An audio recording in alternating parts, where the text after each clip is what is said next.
If you're blue and you don't know where to go to, why don't you go where Harlem flits? Putting on the Ritz. Spangled gowns upon the bevy of high browns from down the levee, all misfits. Putting on the Ritz.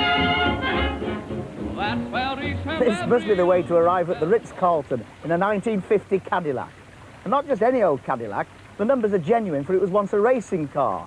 And not just any old race, it actually competed at Le Mans. It's just part of a superb collection at the Collier Museum here in Naples, Florida.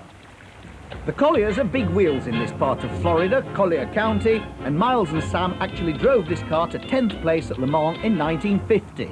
And a pretty exciting ride it must have been too.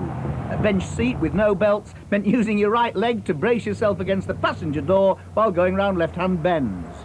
The French dubbed it the Little Elephant, while alongside it in the museum stands its sister car, the Monster. The streamlined open body was neither more elegant nor much lighter, and it came home 11th in the same race. The man behind the project, Briggs Cunningham, had refused to carry a spade and lost hours digging it out of a sandbank by hand. The blue and white colours were to return in various guises over the years as Briggs Cunningham pursued his desire for an American to win Le Mans. And to do it with an all-American car meant he was forced to build them himself. In 1953, these Cunninghams finished 3rd and 10th behind the victorious pair of C-type Jaguars. In 1955, Cunningham changed to the 4-cylinder Offenhauser engine like the ones used in Indy racing. But switching from alcohol to petrol never really worked, and the C6 retired on the 13th lap, and it marked Cunningham's last attempt to win Le Mans in a car of his own design. He switched his allegiance to Jaguar, successfully campaigning this 1955 Le Mans D-Type in North America and returning to take 4th at Le Mans in this E-Type in 1962. It wasn't till 4 years later that Ford gave America the victory she wanted, and that was with basically a British car.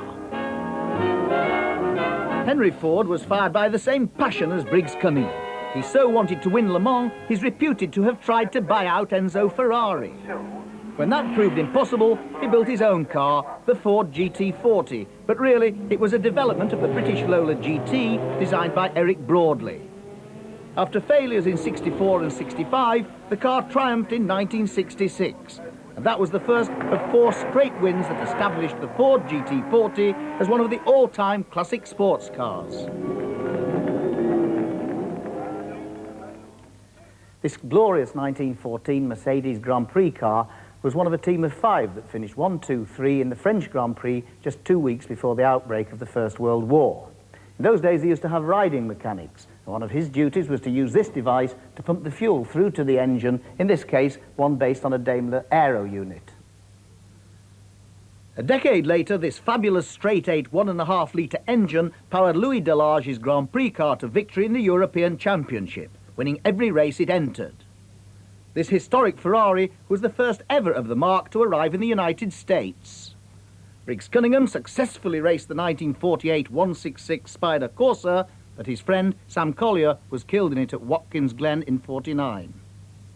25 years later, this Gurney Eagle became the first American car to win a Grand Prix, driven by its designer, Dan Gurney. Dan Gurney also gave BRM their first win, but perhaps more significantly, he won in this 804 to give Porsche their only Grand Prix victory. This particular car is on loan from the factory in Stuttgart, but it's the centrepiece of the museum's collection of racing Porsches, which is regarded by many as the finest in the world. Each of the couple of dozen cars holds interest for the Porsche fan. A rare flat-8 engine in the RS61, an Elva Porsche, and a 904, once again raced by Briggs Cunningham. The long-tailed 908, number 25, laps Spa at over 145 miles an hour, and Brian Redman admitted to being scared stupid. The 917 dominated sports racing for years, a fitting climax to a comprehensive collection.